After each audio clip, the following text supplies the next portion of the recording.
And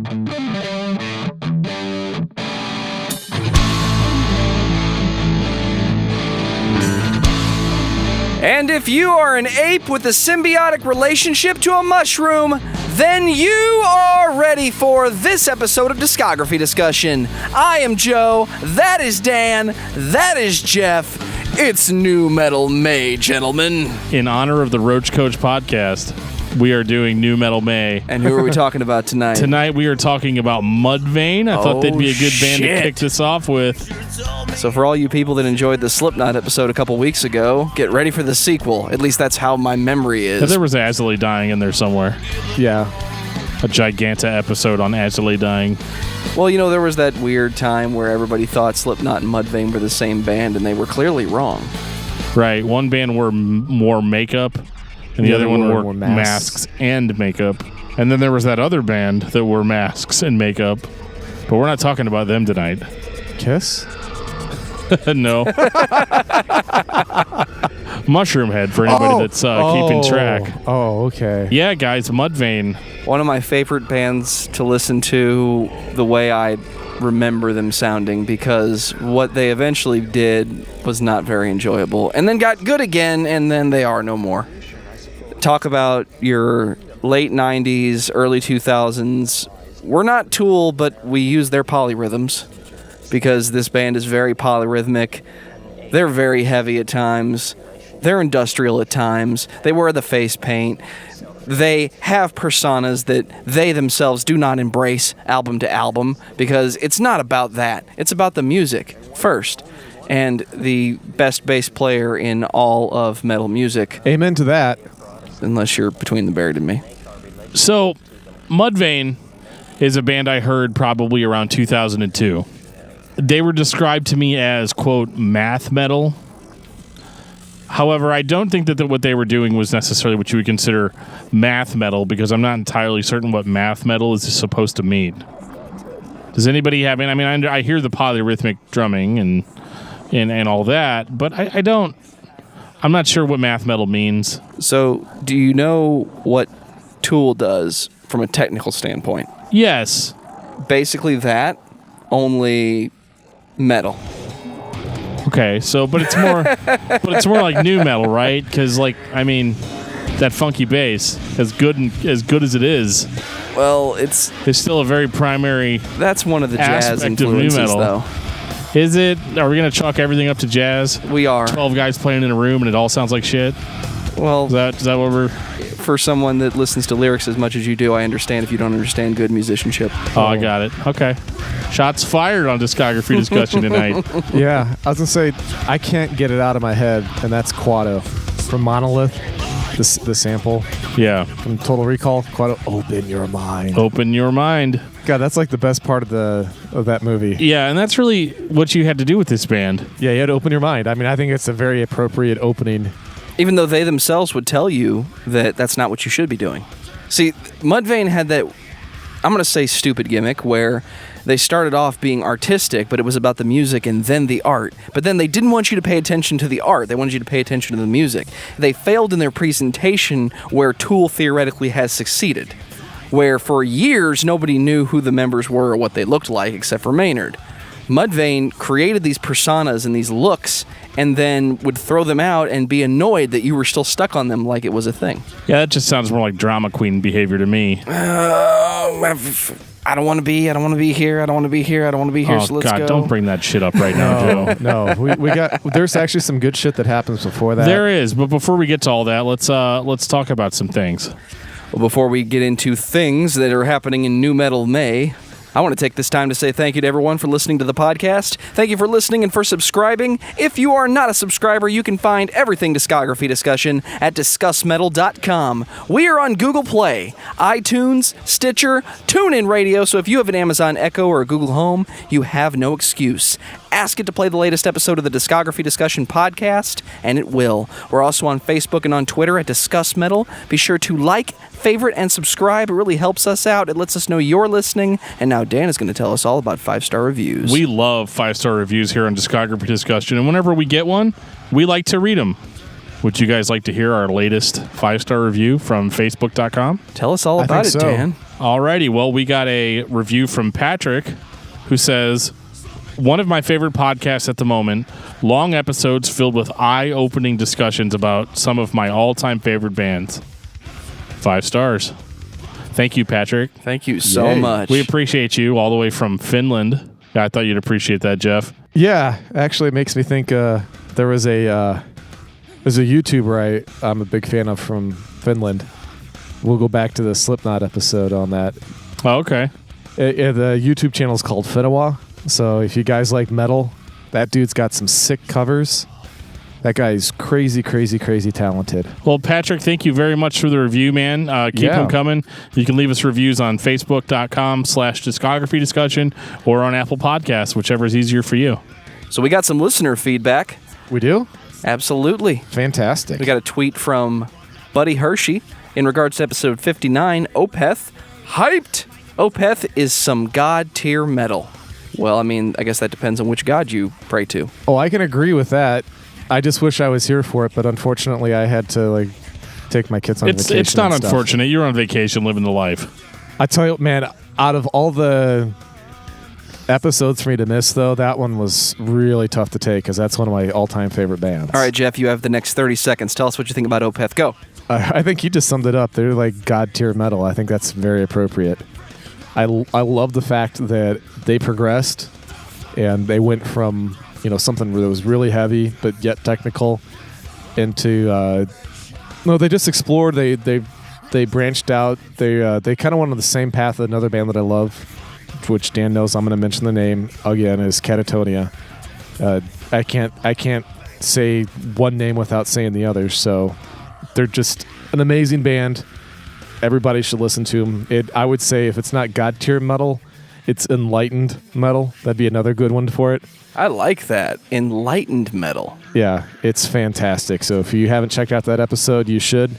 Mike, who kind of sat in for me, is a fucking genius.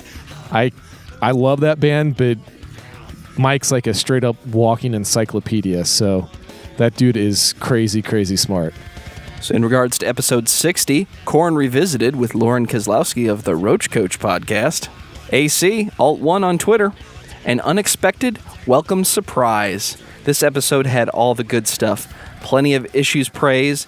Joe totally disregarding Path of Totality. Rightfully so. Wrong. And figuring out where we all dropped out of Korn. Looking forward to New Metal May. Welcome to New Metal May, AC. Too bad you couldn't squeeze in Static X.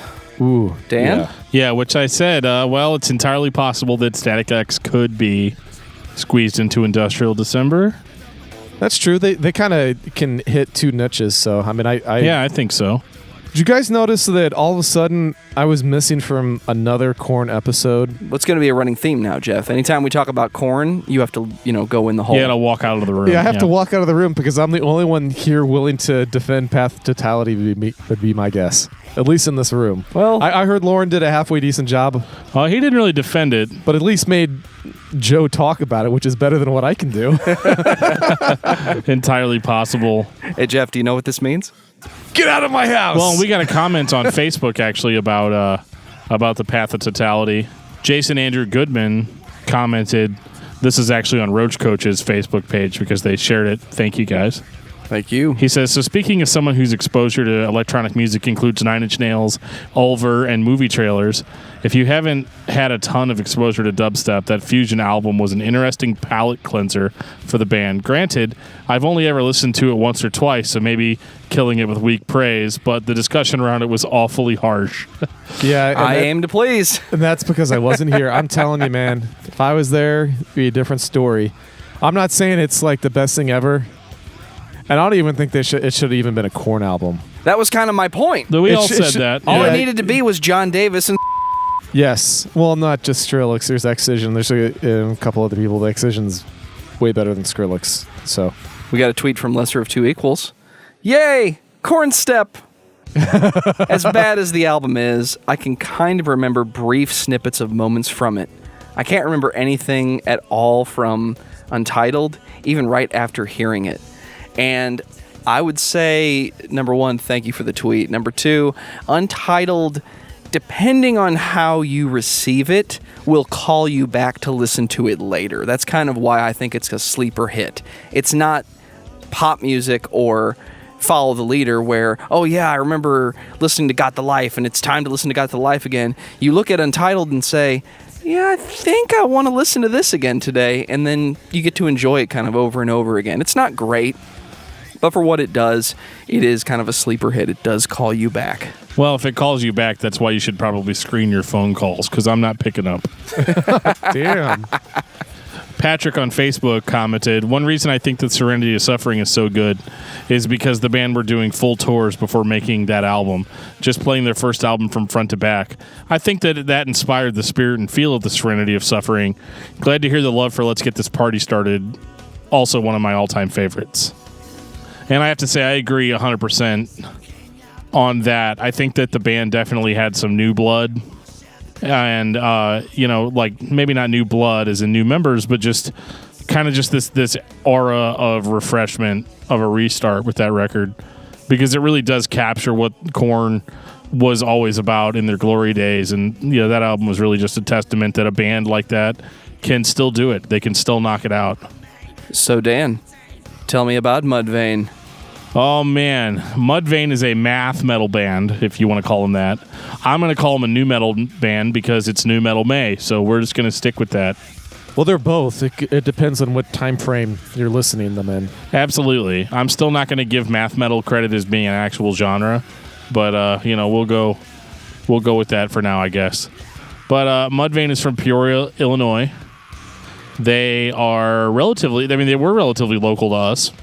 Just far enough away where it would have been an hour plus drive to get to them to see a show. And I wish I would have. Yeah, same here. Unfortunately, it's an example of one of those bands you didn't know about until they became big. Right. They played kind of a combination of like groove metal, new metal, I'll say technical. I'll say technical metal. I think that's a better descriptor than math metal. Yeah, especially early on. I mean, they were. It's actually kind of weird because I felt like the difference between, and we're not going to get too much into their demo Kill I Oughta, but I definitely, after listening to that, I definitely feel like they actually got more technical when they got to LD50. Oh, it's agreed. No question. Yeah, Kill I Oughta kind of established kind of how the band sounds, but it actually does sound a little different than what I was expecting, because I'd heard all the Mudvayne albums before I listened to the first EP or demo or whatever you want to call it. Yeah, it was re-released after LD50. Yeah, so it was released as the beginning of all things to end. Right. Yeah, and it was a little weird. I was just telling somebody the other day that it hard to believe that it's the same band that put out LD50, because they're almost not even on the same level from a technical perspective.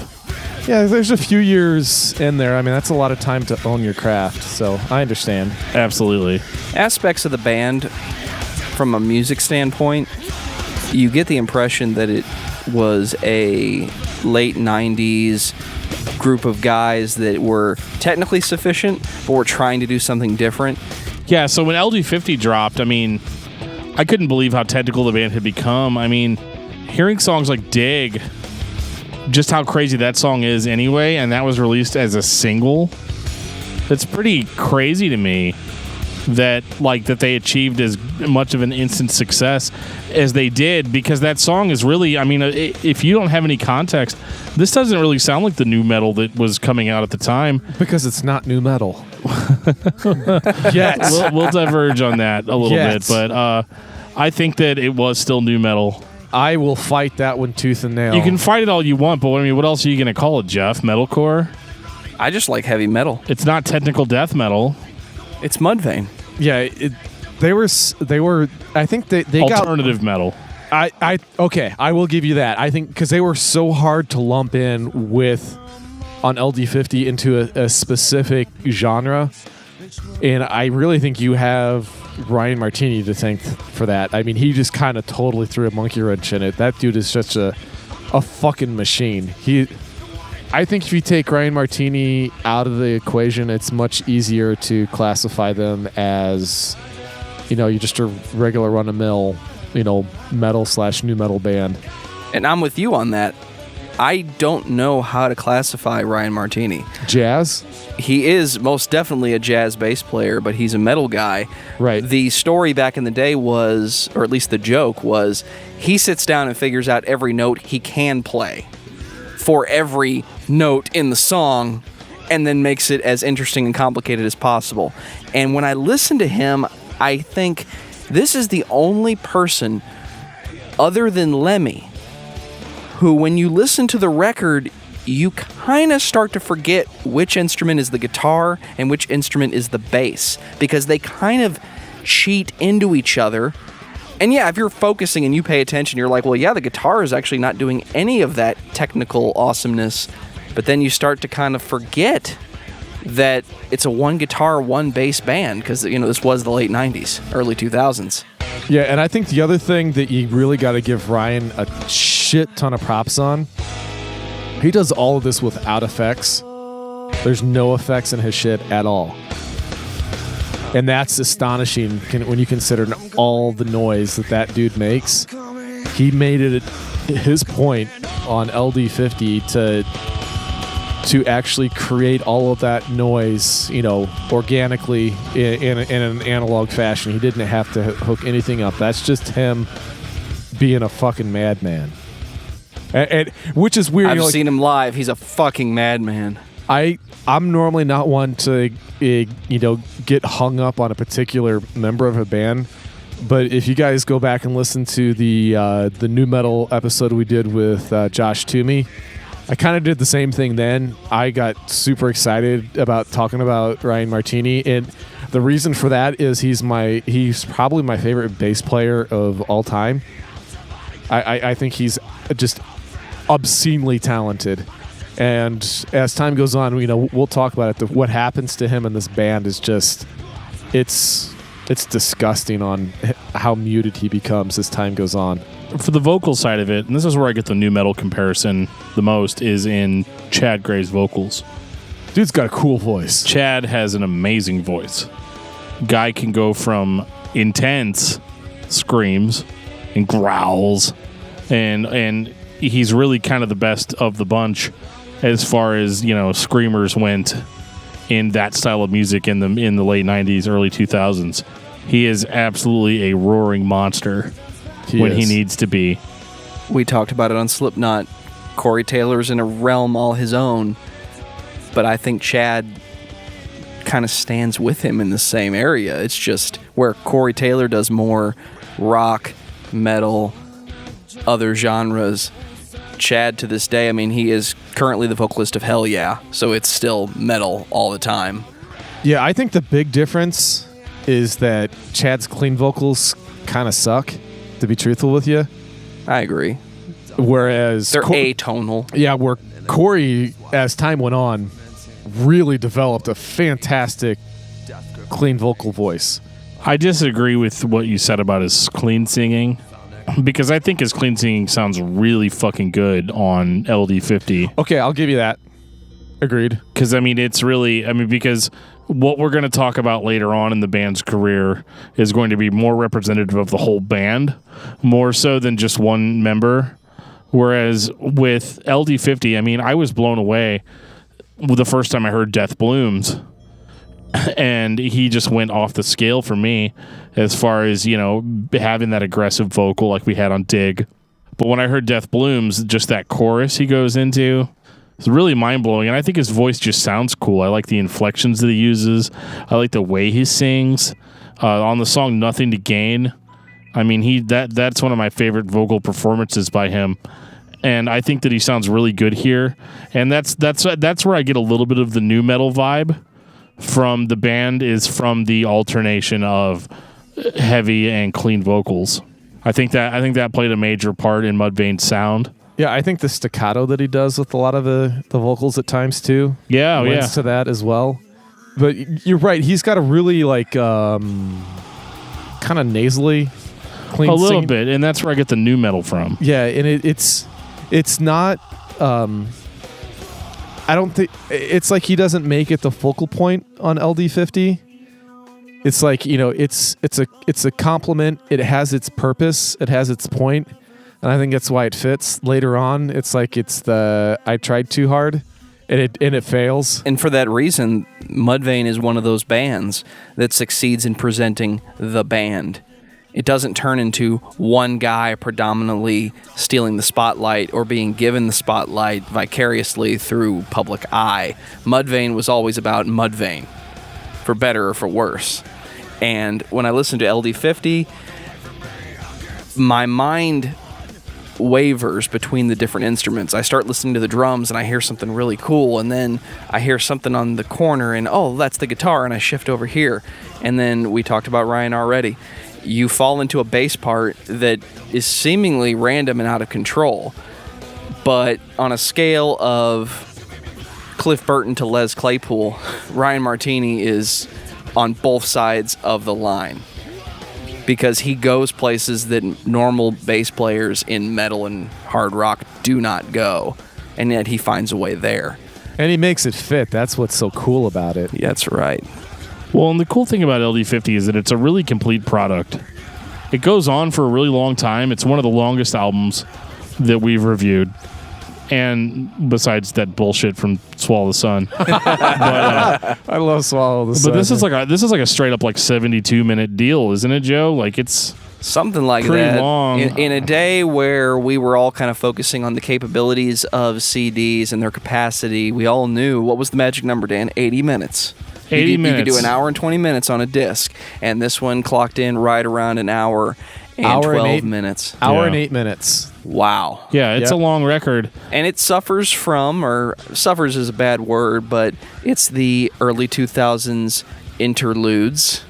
There's that DJ-like industrial thing that's cut up, which if you have a copy of the beginning of All Things to End, or were around long enough to know better than the rest of us that got this in the mainstream, you'd know that somebody who was a fan of theirs created this kind of remix thing, kind of in the idea or the same vein as Slipknot or another band, Mushroom Head, for them to use at their shows, and they liked it so much that they cut it up, and then the name of that song was LD50, and that became the name of this record.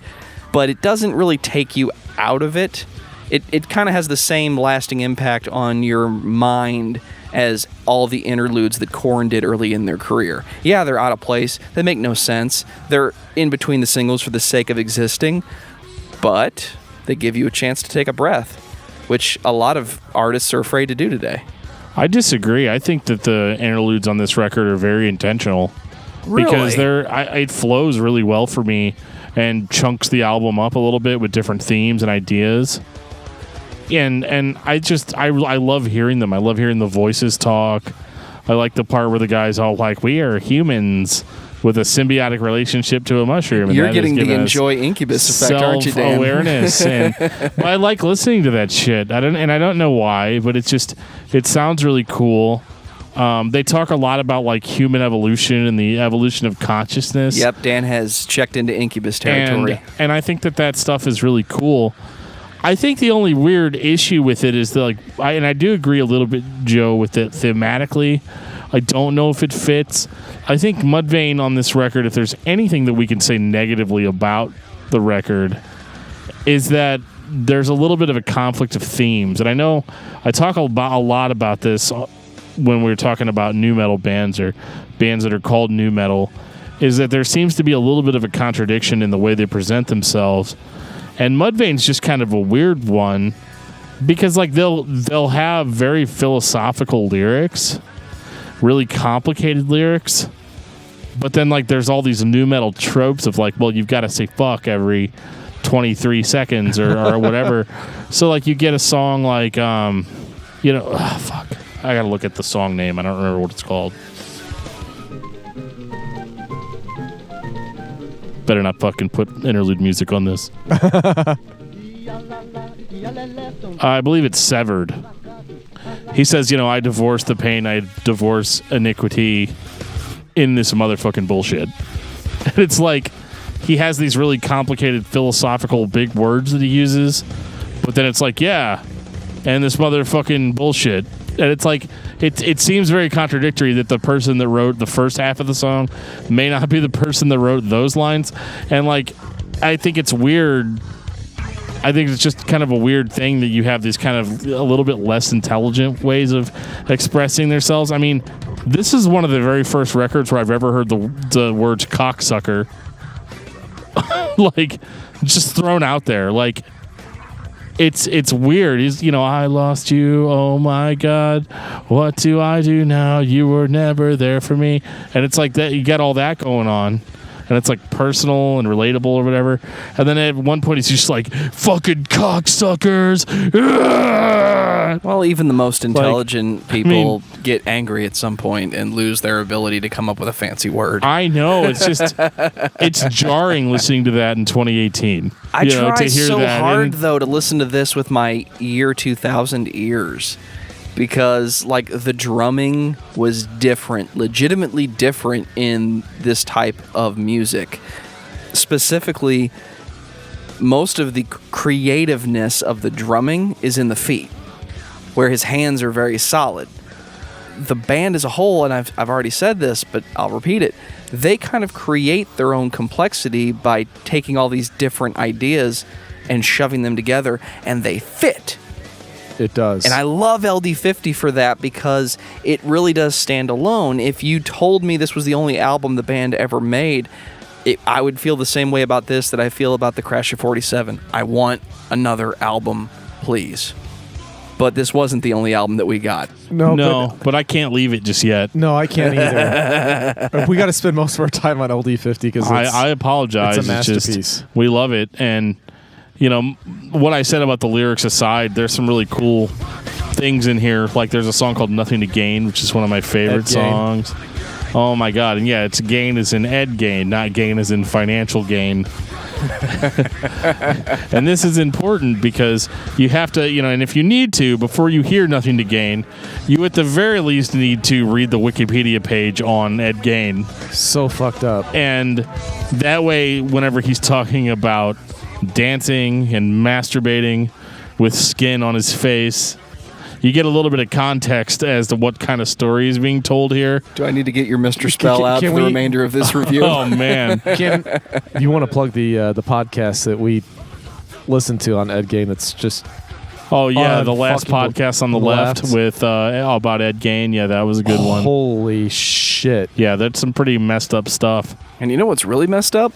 It actually happened. I know. Yeah. That's so fucked up. It's a lot scarier than anything you'll see in a movie. Dude, if you guys... If there's anybody out there that loves horror flicks, but you want something that's even more fucked up, something real, and it's real, it's definitely the last podcast on the left. That is a fucking awesome podcast if you're into the horror / scary shit. We'll put a link in the show notes just for you, Geoff. We should, because it's a really good podcast. I like the whole thematic overtones of like the 2001 Space Odyssey. They pulled a lot of influence from that. This is such a good album. I mean, everybody's got their favorites, but we got any like deep cuts that we really dig? Wow, dude, you see what you did there? What'd I do? Are you sure dig isn't a deep cut? Dig is a deep, deep excavation, but no, it's not though. Dig was the single. Yep. So, no, dude, Pharmacopoeia for me. Nothing to Gain was one of them too. It was one of their singles as well. Pretty much any song where he is actually singing is a deep cut on this record, and I don't dislike any of the interludes, but I can say if you took them all out and just gave me the songs, this is still an album of deep cuts. Yeah, it is. I just wouldn't have enjoyed it as much. I think the interludes definitely are really cool that they're there. I think they served their purpose well. Absolutely. And I don't normally say that. I'm normally not, as we've said more than once, I'm kind of an all killer, no filler guy. I wanted, cover to cover, just fucking awesome. But this is one of the few times that, I think the interludes are fucking awesome, so I think it fits. This is seriously one of my all-time favorite albums, and I'm not, this metal at this time wasn't my thing, but it was such an eye-opening experience. Like the first time I saw Dig, the music video for it, and the straight up, Ryan Martini is like the fucking devil in it, literally, and he's God, that's such a fucking awesome video for back in the day. Like, everything's white, and they're just all in their war paint going fucking crazy. And it's great. But for me, my favorite deep cut on this, however you want to say it, -1, -1, dude, listen to it on repeat. I'm going to listen to this whole album on repeat. I can't explain on how good this is. They got it. Mudvayne, unfortunately, has gotten such a bad stigma for where things went for them and how, like, quote-unquote mainstream and new metal they became as time went on. And we're going to talk about that here in a few minutes. Absolutely, but do yourself a favor and listen to LD50 because... And pretend that was it for just one night. Well, just don't listen to anything else and just listen to LD50 from them, and you'll realize that this is a masterpiece as far as, like, your first album, like your first, like, serious release is this. Are you fucking kidding me? Like, how many bands hit the ground running like this with this good of a first, you know, quote unquote first album? Slipknot is about the only other one that in this type of music that comes to mind. Well, if we're talking about deep cuts, Internal Primates Forever is a ball buster of a song. At some point they're actually revving an engine that sounds like a fucking demon. Yeah. That, oh my God, that gets me every time. I was mowing the grass the other day and I was like, fuck yeah, Eternal Primates. You know, like, I was like, holy shit, like, this grass is gonna fucking die. And I had so much fun listening to LD50 cutting the grass. And but no, like, Internal Primates Forever, Pharmacopoeia, and let's not forget about the song that is the most different on the record, and that's Prod. Let's talk about Prod for a minute. Prod, probably the longest song on the record. And second longest. It has a third longest. Kind of a progressive build to it. It has a different feel than the rest of the record, and I think it really works. And I pay a lot of attention to Prod because I bought a Hot Topic vinyl years ago that was just a single for Prod, and I think on the other it was a 45. So, like, I think on the back it just had like a live version of Dig on it or something. But man, just listening to Prod on that vinyl record, I listened to that over and over and over again. And I just loved that song. I love the use of Chad's clean vocals and how we just build and build and build and get progressively heavier until the end, and it just kind of goes a little bit crazy. Love that song, and I think it's one of the more progressive songs on the record. So let's talk about a little bit, at least. Let's talk about the year 2000 to the year 2002. This is new metal territory. This is the house that Korn built and Slipknot occupied and Mudvayne was visiting. And Mushroomhead was squatting in the basement. We still hadn't really heard of Mushroomhead, unfortunately, in the mainstream. Fair enough. And I bring it up because part of the problem I have with Mudvayne as a whole is when you look back at history, they are a band that got lucky. They got a lot of renown for being similar to other bands that existed at the time. So you've got a funky bass player. Well, it's new metal, so that's a thing. Your vocalist kind of sounds like Corey Taylor, and if you put makeup on him, he kind of looks like Corey Taylor. And your guitarist, you know, he's got that makeup thing going on. All that. He kind of looks like that guy from Coal Chamber. And you throw all this stuff together, and you say, you know, we think you guys could fit into this mold that we are currently trying to sell to the public.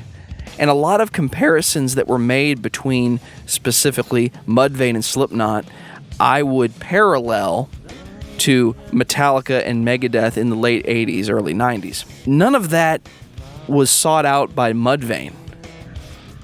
They will tell you in interviews and a couple behind-the-scenes documentaries that I have about the next record, The End of All Things to Come, that was nothing that they ever asked for. That was never something that they were trying to define personas, etc. They were just trying to make music. But they were the band that got heard that sounded like the other bands that everybody liked. So somebody jumped on it and said, we can market this, we can make money with this. So they were almost against their own success in that way. So I don't really know where to stick them if you're looking at the portrait of metal music over time. Where do you stick Mudvayne? Because they don't really fit in with Slipknot. They don't really fit in with anybody. There are aspects of what they do on each album that remind me of something else I've heard, but nothing that they do kind of makes them stand out on their own, other than the fact that they all together create a sound that is very unique. Well, I think they do have a unique sound, and I think at this time in my life, I was categorizing bands like Mudvayne as kind of what I would have called next level bands in terms of heaviness. Because you had your, baseline nu metal bands, you had your Korn, your Limp Bizkit, your System of a Down, bands like that. And they were, they played kind of a more aggressive form of hard rock.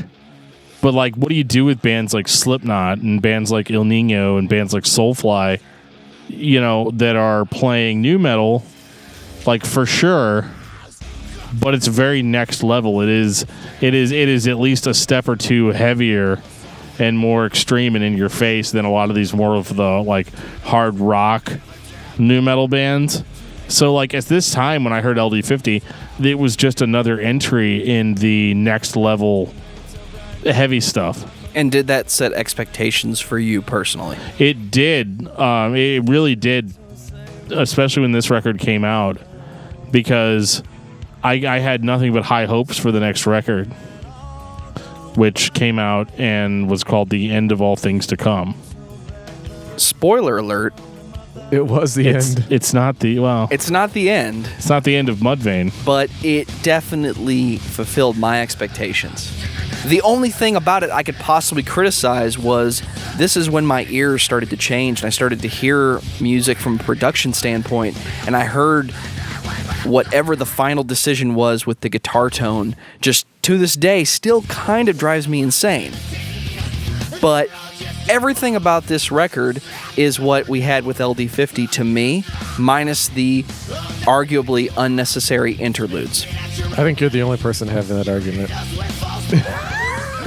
I'm just messing with you. No, I think that he's right. Yeah. In that this band had, this album had still the technicality of Mudvayne. And that's the most interesting thing about it, is their technicality and the original sound that they'd established on LD50 is intact here. It is. But what you actually have is, I feel, even better songwriting. There's a certain sense of... Oh, did I forget to mention that we stepped up in the songwriting? I didn't mean to forget that, but I guess I did. We stepped up in the songcraft, but let's talk about what expectations are for metal fans versus what expectations are for general music fans. With heavy music fans or technical music fans, LD50 is unparalleled in the sense that it is a heavily technical record that had a few accessible songs on it, but is enjoyable in its extremity and its impossibility for the average person to play. Would you say that's pretty I'll go with that. That's a fair assessment. I like it. I like where you're going with this. Okay. Whereas an album like The End of All Things to Come, again, while still having all the same elements, you can tell it's the same band.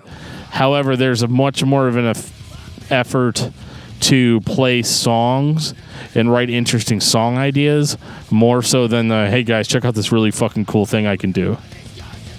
And I feel like there was a lot of that on LD50, but on The End of All Things to Come, I feel like the songs are a little bit more chorusy.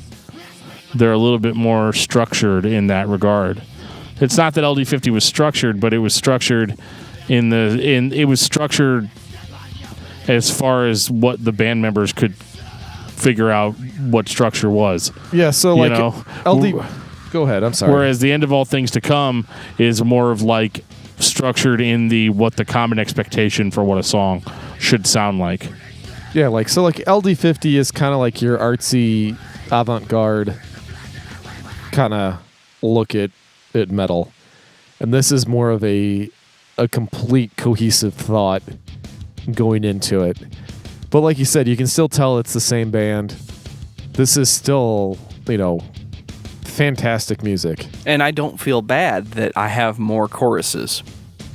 No, they don't. You're right. They don't make you. that doesn't put me off in any way, Well, sometimes with metal people, that does put people off, but it doesn't. I agree. It doesn't on this. They do a very good job. They are. They're just a well-oiled machine. I mean, they do a great job of making all of these crazy parts work together. Yeah, and there are still technical moments on the End of All Things to Come. One of the songs that stands out to me is Mercy Severity. That song has a really nice techie time change progression on it, but like really makes you feel good when you're hearing it. I like the Patient Mental a lot. Scrying. There's a lot more clean vocals on this record too, which is kind of to be expected, right? Considering the success of the first record. And I think a lot of the times when you hear an album like LD50, the record producer thinks, well, why don't we explore that a little bit more? Why don't we see what else you can do with your voice? And I think that was met with pretty good success on this record as well. Agreed. I mean, I'm glad that this was a very successful sophomore attempt. This album has Not Falling. This album has World So Cold. I mean, come on. One of the best, most underrated metal ballads of all time. World So It's Cold. a good one. Yeah, I like the I guess the lead track on this, the first single they put out was Not Falling. And I was really excited because I'm so used to, as time goes on, bands getting muted, once they get popular, because they gotta find that radio hit.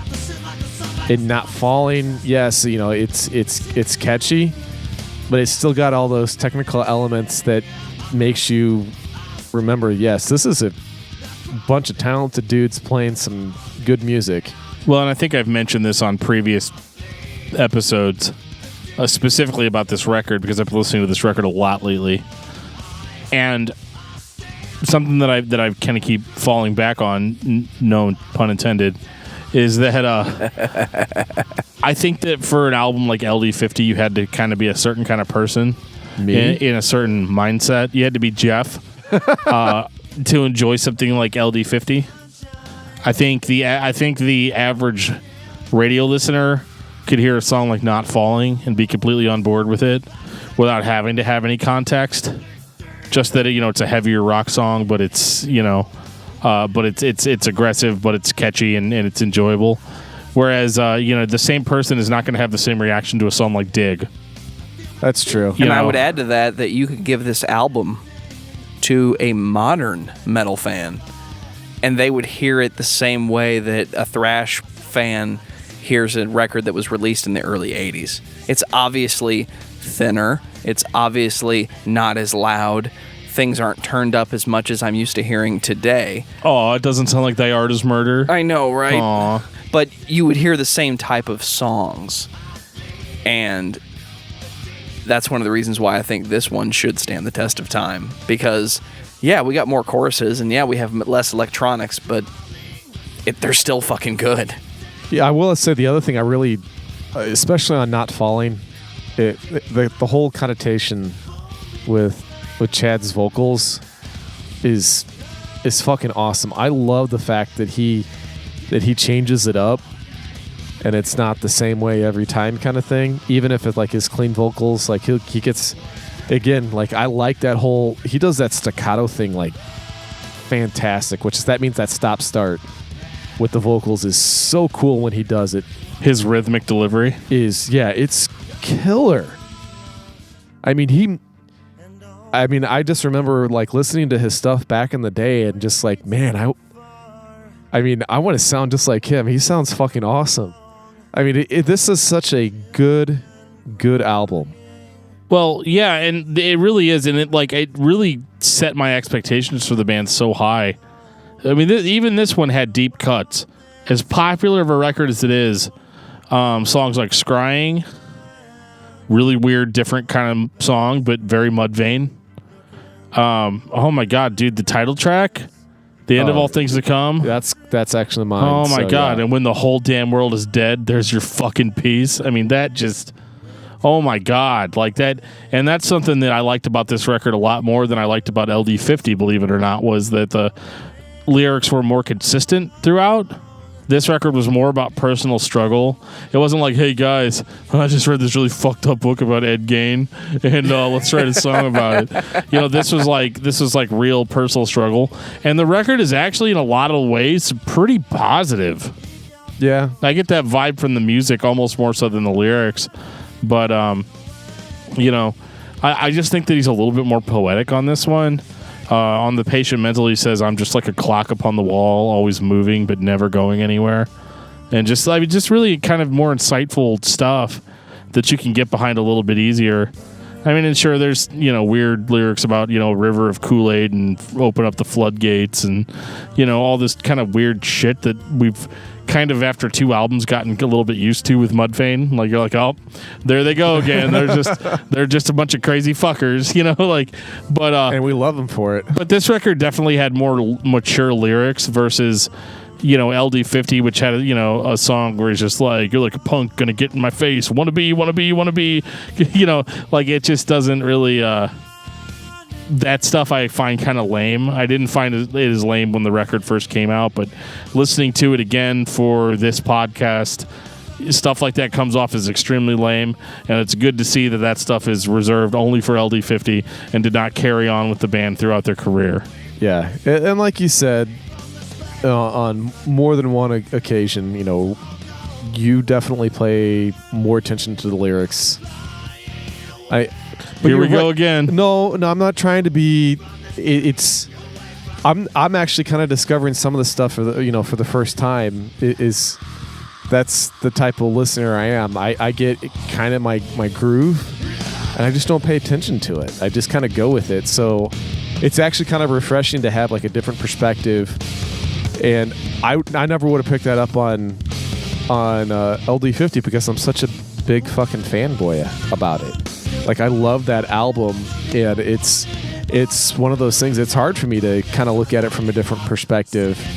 But whenever somebody else has a voice that they're bringing to the table, I think it's good, because that's something that I'll have to go back and look at, because I love that album enough that I will genuinely, sit down and read the lyrics on now.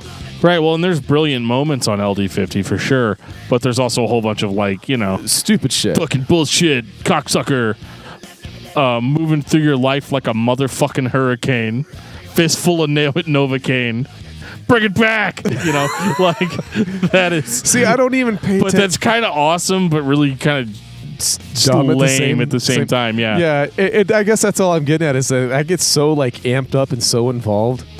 He could be saying, Geoff, you're a fucking piece of shit, and I'd be like, yeah, it sounds great. Don't listen to the last track. But that's all I'm trying to say. I start getting that groove, and I just. He could be saying whatever the fuck he wanted to, and I would have no clue. I will say, from a critical perspective, I do think that the album closers on LD50 as well as on The End of All Things to Come are pretty weak. Yeah, Key to Nothing is pretty shit. I mean, it's not shit, but it's not great. Comparatively speaking, right? It's nothing, really. It's just something that kind of happens. And I kind of felt the same way on the end of I felt the same way on LD50 as well. That at the end, album did not end strongly, because I think it's just you guys have been going on and on for so long that because this is not really a short record either. No, it isn't. Mudvayne is like me. They drive the speed limit and arrive on time. They don't really exceed the speed limit and then slide into the fucking parking space like Ace Ventura. Geoff. Dude, you're just jealous that you can't do a Mario Kart power slide in a real vehicle. You're damn right I am. I can't. I used to get compared to Jim Carrey back in the day, especially Fire Marshal Bill. No, it's 52 minutes long. Yeah, you're right. It's another long album. Do we have to keep talking about Mudvayne from this point? Oh, all right, guys. It's the speed round. You ready? Dan, we're gonna go back in time. You got the time machine? Yeah. All right, I got to crank up to 88 miles per hour. All right, can you set that fucker to 2005? Hold on. Time circuit's on. Okay. engaged. Mr. Fusion is going. Flux capacitor is fluxing. Okay. All right. Hitting the gas. All right. 88 miles per hour. And we're in 2005. Oh, shit, dude. Let's go to Best Buy. I want to see what's on the new releases today. Hang on, dude. There's this website called MySpace. Do you know anything about HTML? Dude, don't worry about that shit. We need to go to Best Buy. Oh, Best Buy. Oh, dude, it's new release Tuesday, isn't it? Yes, it is. Oh, my God. $7.99. Jeff, I was do on you their see email this? list. Oh my gosh, it's Lost and Found. Holy fucking Is this shit! a new fucking Mudvayne? Mudvayne album? Okay, guys, hang on. I'm gonna buy this. Dan, I know you don't have any money because you drove the car. Oh my God, dude! All my money's in our gas tank. And Mr. Fusion, Joe. Okay, so I'm gonna get us a couple, Krispy Kreme dozens. Okay. Jeff's gonna be in the back with the donuts. Oh my God! Oh All my right. God! Oh my God! Oh Oh my God, God! I'm Put gonna this have shit in. gas. You ready? Okay, let's listen. Okay. All right, you guys ready for this shit? Oh my God, dude! I'm born ready. Whoa. Oh shit! I mean, it's fucking. All right. All right, yeah, okay, yeah, all right, fuck. okay. These guys can't do anything wrong. I mean, I was kind of worried. It's been a couple of years, but Yeah. oh shit, man. Dude, I just feel so fucking determined listening to this. I mean, Right? holy shit! I wonder how much. They fucking did it again, Wait. Joe. Oh my God! I know, Whoa. right? This is like Dig all over again. This Only is, it's dude, different. It's like Dig Part 2. It's great. So I wonder, is the rest of the album the same? It's kind of weird though. I can't really hear the bass lines on this. It's probably Yeah. not a big deal though. Oh, well, I guess you're right. Yeah. Kind of hear it a little bit undetermined. A little tiny bit, but yeah, it's probably not a big deal though. Yeah, I mean, this is just the Yeah. opening song. Yeah, you're right. Yeah. It's the rest of it's gonna. If the rest of it's as good as this, I mean, I'm good with it. All right, so I guess let's check out the next track, okay? Okay. I mean, all right. We kind of sound like Mudvayne at this point. Yeah, man. I'm digging this. Kind of got a little bit of internal primates sound to it. I like it. All right, so 30 minutes later. That song's 30 minutes long. Wait, what's going on? What the fuck? fuck's this? Wait a minute. This is. It sounds like you know how like sometimes you scream into like a cup, and then you put your hand over the cup to hold the scream in. Like it's really quiet. You guys mean ever, cupping the mic? You guys ever do that? Like put the cup, scream into a cup. So that's what it sounds like. It sounds like there's like. I stick my junk in a cup. It sounds like there's like this alternative rock band playing a song, but then like Mudvayne, you can hear Mudvayne screaming into a cup like on the other side of the room. What the fuck? What the fuck's going on now? Is that an 8-year-old child screaming? That sounds like the guy from Disturbed. Turn off the radio, turn off the TV. That's great fucking advice. Dude, don't. I just bought your record, you fuck. I don't give a shit on Dave I'm Draymond throwing like it out that. the window. Throwing it out the window. Fuck you guys. I'm out. We're going back to 2018. All right, so Dude, that was. seriously, It just turned into shit. There's a couple of decent tracks.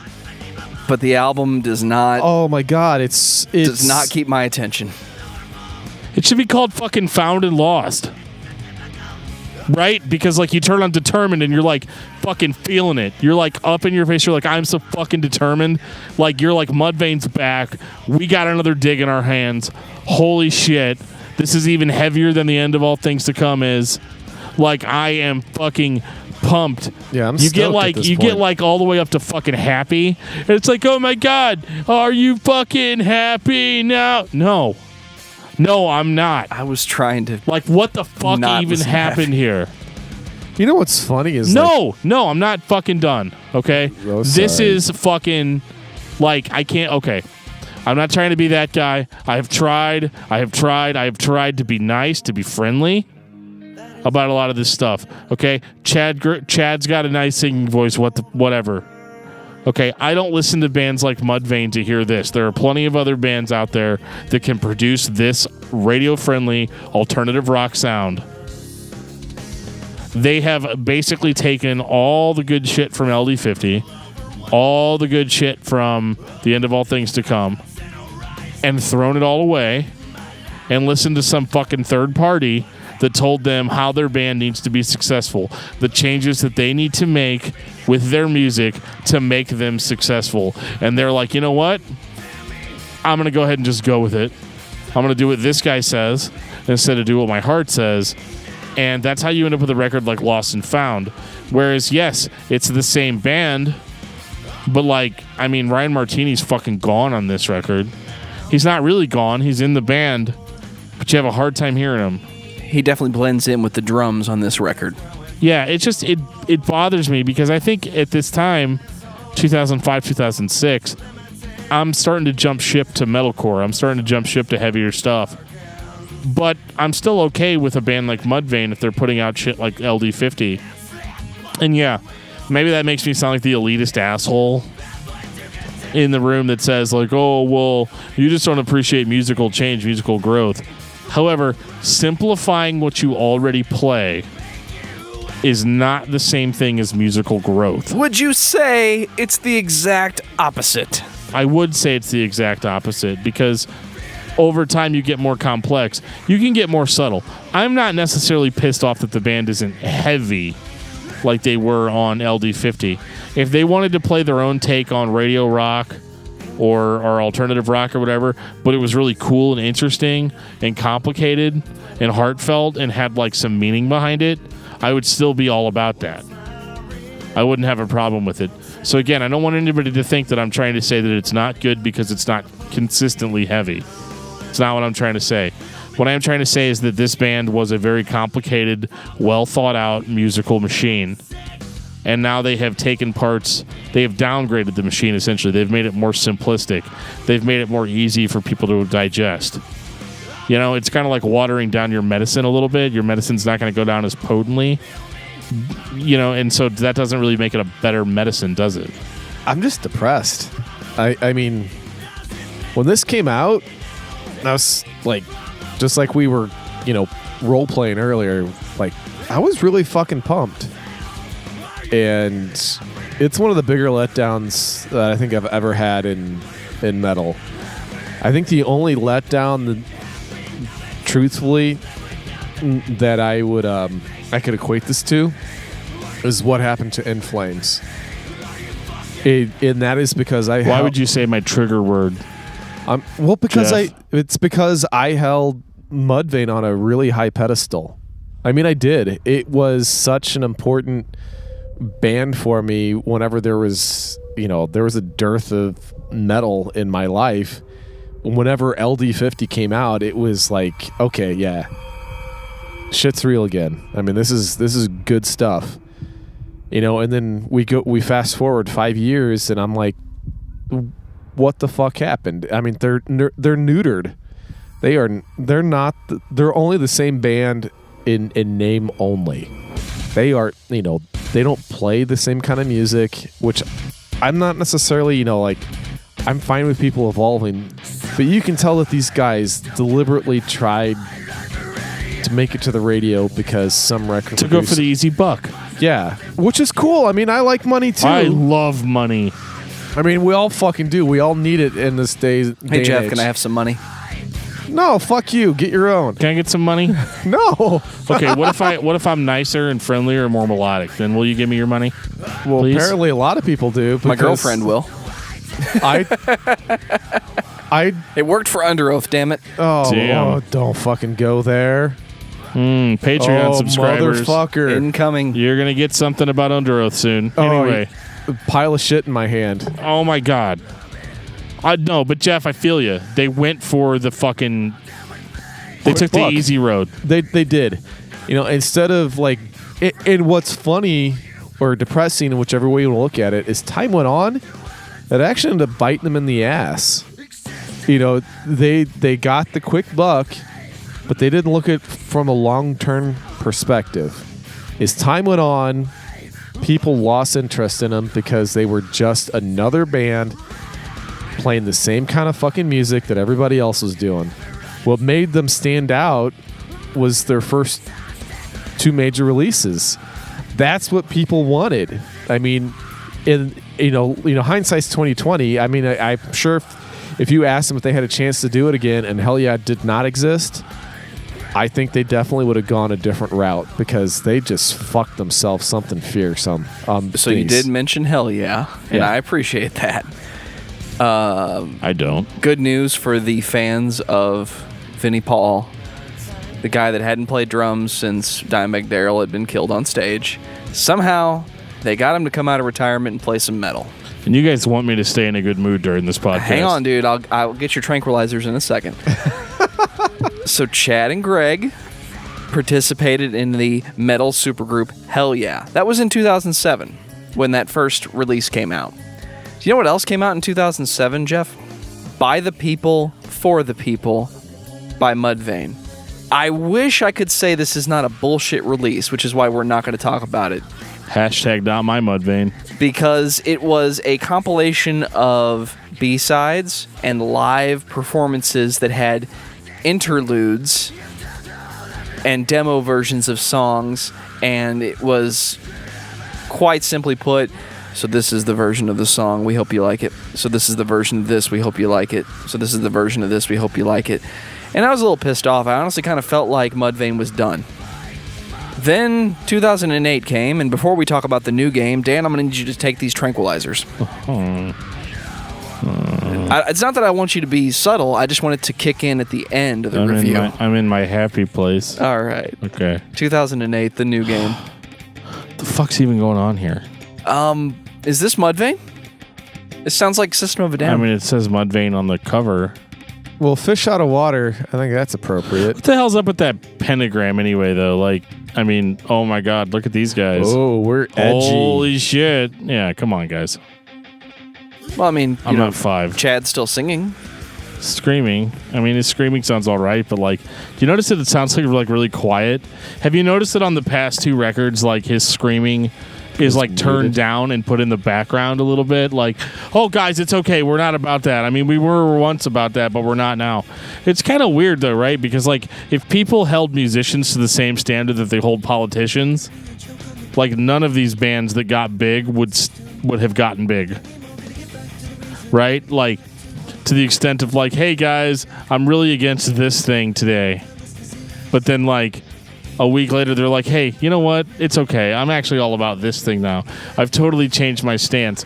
But then going back and being like, what are you talking about, I never changed my stance, I've always been this way. It's the same fucking shit that it always was. And right? That's my review of this record. It's the same shit. Isn't that like, but I mean, isn't that kind of like In Flames a little bit, where like they're putting this shit out and they're marketing it to their fans. We're just as heavy as we've always been. Dude, I've seen the stickers on these records. The new game, heaviest Mudvayne release ever. Try to find a bad fucking review for it. You're not going to find it. It doesn't exist. Everybody loved this shit. But, I described it the best I could in that, like, when I'm listening to the new game and I think, this isn't too bad. This is all right. The 16-year-old version of myself pops up on my shoulder. It says, dude, go listen to Dig. And then let me know. All right. And then I go back and I listen to Dig, and I'm like, shit. Well, I'm going to give it to you this way. LA Times, 1 out of 5. Rolling Stones, 2 out of 5. You mean they told the truth for once? Yeah, I know. Like, this is the same publication that gave Saint Anger a 4 out of 5. That's to let you know. I'm just saying. At least Saint Anger was aggressive. So, all right, check this out. This is what Rolling Stone had to say about it. Mudvayne writes some decent guitar hooks. Check the title track.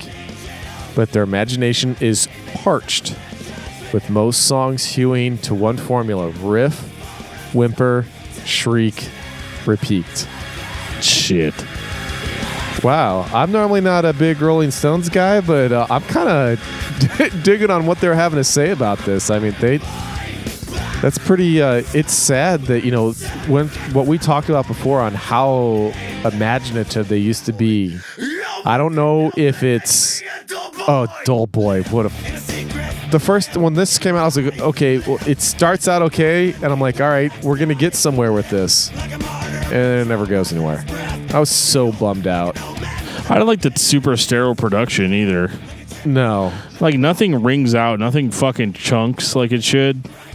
It doesn't even sound human. Yeah, I was kind of excited on Dull Boy at first because I can kind of hear Ryan again, which was kind of weird. Kind of. Because I was just like, well, I thought he was done. Was it you that was saying... What were you saying? That you were talking with somebody and they thought that Ryan actually left the band. Yeah.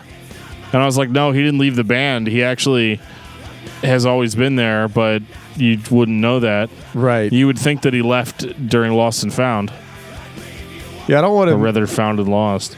We're kind of, at least I know I probably am, kind of coming across as a Ryan fanboy. But that's what made. That's because we are. And I am. But he was kind of like the wild card. He brought a really interesting dynamic that you don't normally get in metal, and I was kind of excited about that. And the fact when they muted it, that it's like they lost their identity. Remember what I said about LD50? The band meshes together very well, and they're the only band, other than Motorhead with Lemmy, where you can forget which part is being played by the guitar and which part's being played by the bass. That is not true post the End of All Things to Come. Very true. It kind of comes back on this one. But that's the only one. It's the only one post that you actually kind of get an idea like, oh shit, Ryan's still in the band. It's the only track. And I'm like, God, it's so depressing because I don't know what happened, but Ryan plays jazz now, which is like 12 dudes in a room all playing at the same time. It sounds like shit. I understand you're a lyric guy. Yeah, because you should go listen to Ryan now. He's fucking fantastic. Okay. Still. Different style of music, but it's the same old Ryan. You're like, God, that guy is a fucking crazy-ass genius. I just think that this is all really safe. It is safe. It's radio It's so friendly. safe. It's so like... They're looking for it's the okay, buck. dude. You can listen to your metal, but it's safe. It's not going to scare you. It's not going to be weird. It's just going to be, you could bob your head to it slowly. That's one thing that really kills me about this record is that there's no fucking energy. Like even Lost and Found had a little bit of energy at the beginning. And I don't even necessarily mind like lack of energy because I like doom metal. No, but this isn't like doom metal. Doom Right. metal was an intentional choice. Right. This sounds tired. Exactly. It sounds like we got to put some shit out because we want to make our bucks, and we have a record deal that we have to fulfill. Which is interesting considering this album and the next were essentially recorded in the same session. Yep. So 2009, self-titled Mudvayne. So they banked it.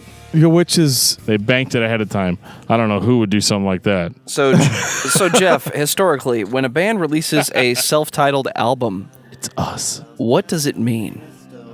It's either the... beginning or the end. Exactly. And this is definitely the end. But you know what's funny? Even though this is like, technically B-sides, I guess. And I think Joe's kind of on the same page with me. I like Mudvayne, the self-titled track or self-titled album more than the new game. And this is supposed to be the leftovers. And I'm like, no, this is more like, it's because it's not as radio friendly. This is what the record producer didn't want to use. Exactly. This is the LD50 amidst the Lost and Found. No, it's not that good. Not even close. I don't know how you can say so. Fuck that. I'm taking a break. But it's definitely, it's better.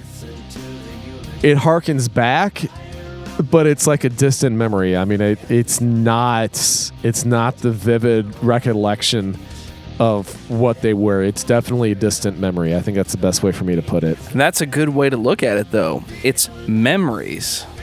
This is what I remember Mudvayne sounding like. You think Dan could stomp any louder? But that's what I think it is. It's a memory of what Mudvayne used to sound like. Yes, It's a memory of what the songs used to feel like. It's not perfect, but if you gave me this after the End of All Things to Come, my reaction to it would have been, it's a little slower, guys, but it still feels like Mudvayne. And I'd be anxious to hear the follow-up. And I'd be hoping that you'd be going fast again. I mean, there's guitar solos, which I honestly feel came from the time spent in Hell Yeah. Because they were never a solo band. Not really. And You don't have to play a guitar solo or not play a guitar solo. I think Kirk Hammett said it best in the Some Kind of Monster documentary. If you don't play a solo, that dates it to this period. So when do you make a musical choice? When it makes sense to what you're doing. But I listened to this record, and the first thing I heard was Scream With Me. And I said, it's like World So Cold and Not Falling kind of shoved together. And I'm digging it for that same reason. It feels the same. You could tell, this was obvious. I mean, this was put out because they were done with the band. There was no tour. There was no promotional material. I think they released like 1 or 2 singles. I think Scream With Me, and I think one other single was it. Oh, God, you're still talking about this album. Yeah, we're kind of like reminiscent about what they were, and how they ended was kind of depressing. Kind of depressing? Well, we were already depressed, so Romeo and Juliet is downright hilarious in comparison to how this fucking tragedy ends. Dude, I listened to all of it. Like, fucking all of it. All week. I have 2. Well, mostly at the beginning. And of the week. it's a great first 2 hours, let me tell you. But I think I would have been okay. But then I had to listen to 3 hours of bullshit, and that's where I draw the line. If you took Lost and Found in the New Game out and just went straight to Mudvayne, just like Joe but said, you can't take it out, can you, Geoff? I'm just saying it from a hypothetical. It's discography discussion. I'm saying from a hypothetical, because you just said the first 2 hours are great. We have a time machine. If this was the 3rd hour instead of the 5th hour, I think I would have been okay. I disagree. I just said okay. I didn't say I was going to be happy about it. I said I would have been okay. So you're saying you're not happy now? No. No. No, I think turn off the radio is great advice. Yeah, because Lost and Found and the New Game were just steaming piles of shit that were made for the radio. I mean, and people ate it up. Well, I think Lost and Found sold like over 1 million copies. That's because people were in denial. They heard determined and really seriously wanted it to be good. I bought Lost and Found with no questions asked, without hearing a single song off of it.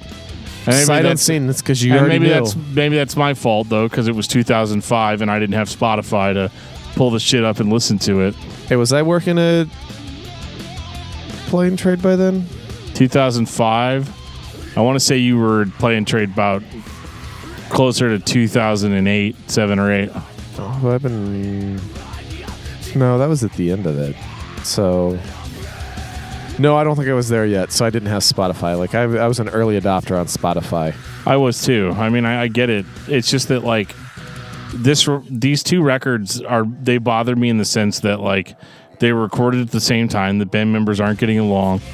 So when Chad Gray says, I don't want to be here on Lost and Found, like, I believe that, because that's what I hear from that point on. Yeah, like it's a general dissatisfaction, and the guys in Mudvayne don't hang out anymore that I know of. And Chad Gray's even said that, like, if they were ever to get back together, they'd have to lick a lot of wounds. And it just seems like maybe they made these decisions, and not everybody was on board with them. Ryan Martini. Possibly. I don't know. I'm assuming. I'm spitballing here. Yeah, I'm agreeing with you, because you want to talk, like, if all the members that, sound like they were neutered. I mean, it's Ryan. It's almost even Chad was neutered quite a bit too with his screams. The screams are always seem like they're in the background. They're notably turned down, and I can't get over the fucking production on the last 3 albums. They sound completely fucking flat, and it bothers me when you go back and listen to a record like LD50 that is very multi-textured and creates a certain atmosphere. Things punch like they're supposed to punch. They have a full dynamic range where you have loud parts, soft parts, quieter parts, moody, middle. Everything on the last 3 fucking records is just straight in the middle. It's safe, as you said. It's the same shit that I was complaining about Volume 3 with Slipknot. It's like, I don't understand it. Maybe it was just a recording technique at the time, but, like, you can't put out heavy records that aren't actually heavy. If I put this in a decent sound system and it doesn't punch, That's like a big fucking problem for me. Okay. Yeah. For me personally, this is all my opinion. But like, it's all about perception and marketing. And since you're talking about stuff that punches in like actual difference in volumes, since I'm an audio nerd, I'm going to use an analogy that makes sense to me. You guys can cut this later if you feel like it. But Bose is marketing geniuses. But their audio equipment, for the most part, sucks ass. They're terrible. They produce bass without bass. You don't feel it. You can tell that it's there because they're using a bass module. It's generated. It's synthesized. Yeah, that's the reason why they can't say there's subs in there, because it's a bass module. See, Geoff, here's where you're wrong. Bose were geniuses 20 years ago. Oh, yeah. Well, with their marketing. Do you know who's a genius now? Beats by Dre. Well, it's the same concept. But I guess what I'm trying to say is that it's all about perspective. And if you fool the masses, it doesn't really matter. And that's the reason why they sold 1 million copies of an album that we think is shit. Well, I don't think that the million people that bought it thought that it was shit when they made the purchase. I think there's a certain amount of purchase justification that comes into it. But at the same time, I don't think that anybody really knew what they were getting into. I mean, you could listen to songs online, but not everybody had fast internet connections. We didn't have smartphones. We didn't have a way to check whether something stinks or not until we unwrap it in our house. You know what I'm saying? Like, there's no way to really know. So just because an album has a lot of big sales initially doesn't necessarily mean that it's because it was a successful record. The record labels are going to take it that way, and I think that's why we have a lot of this shit, because they're like, well, this record sold 1 million copies, so this formula is the one that we need to stick to. Yeah, I guess what I'm trying to say, though, is that the type of band that they are, they didn't sell 1 million in the first month. No, it was cumulative. And so the cat was out of the bag by the time they got even remotely close to the 1 million sales, I guess is all I'm trying to say. So people already knew what the hell they were getting themselves into for the most part. It had already been played out on the radio. They'd already been touring, supporting it. They'd already been marketed the fuck out of it. So people should have been prepared. Do you think heavy music fans are more loyal, too? I would consider us to be some of the most loyalists of all.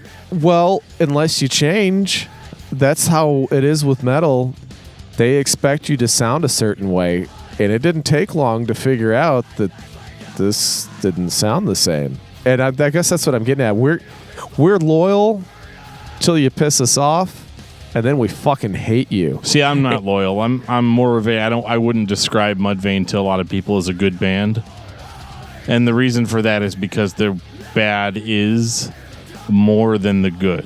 Right, but I guess all I'm trying to say is that it wasn't us who bought it as a collective whole. I mean, sure, you were an early adopter. Yeah, I get that. But we're a small portion. Metal fans in general, we probably equated to a tenth of what was sold.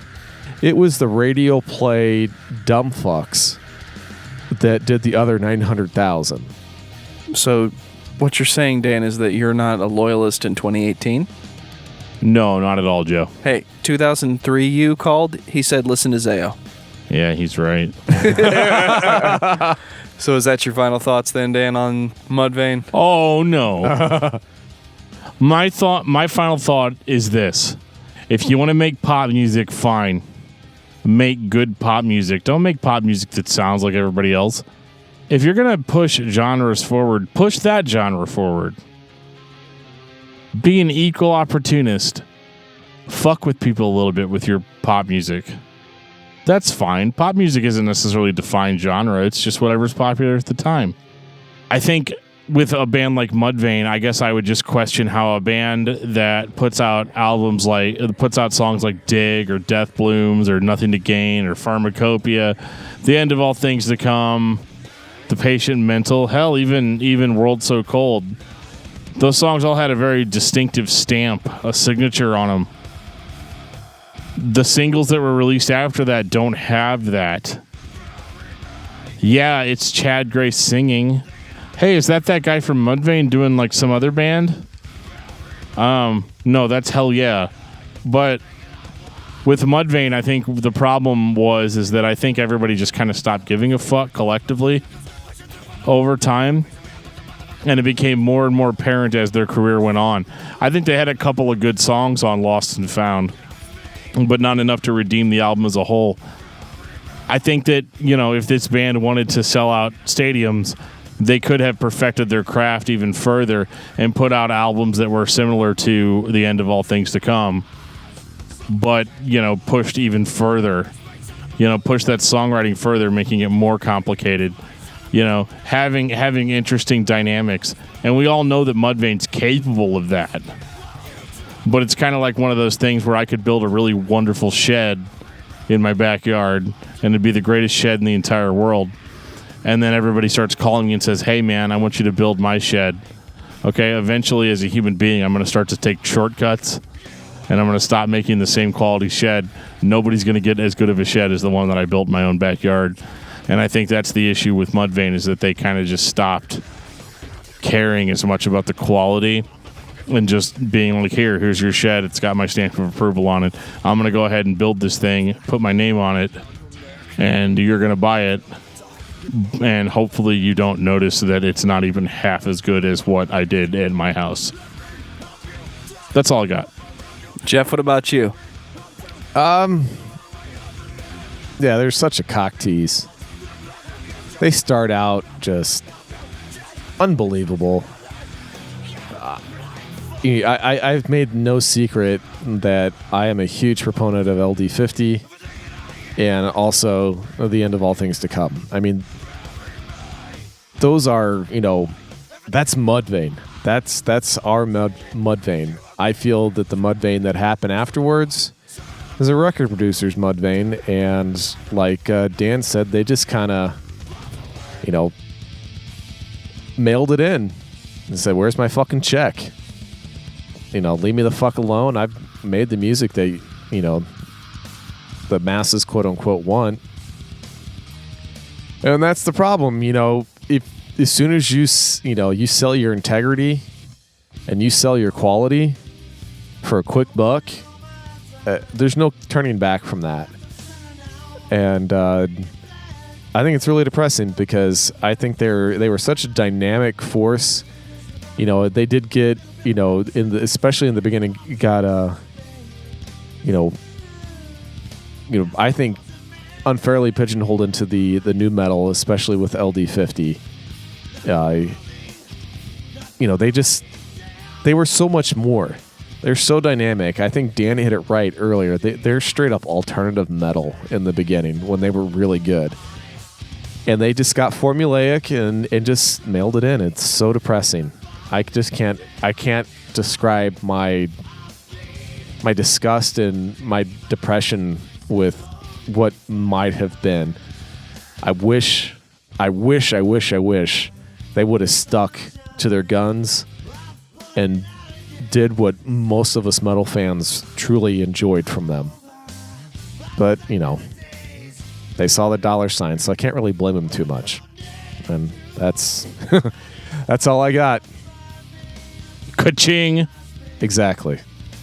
Mudvayne is a great idea. They're a band that the first time you hear them, you're going to wonder what's going on. Arguably, no matter which album you pick up first or the first single that you hear, you're going to hear something that makes you question what this band is about. And for the majority of the audience that has never heard Mudvayne, that's going to be the voice. You're going to get that, this kind of sounds like Corey Taylor feeling, and you're going to start listening to the band. And I hope for your sake, the first thing you hear is LD50, because I'm worried if what you hear is the new game, you're never going to get to LD50.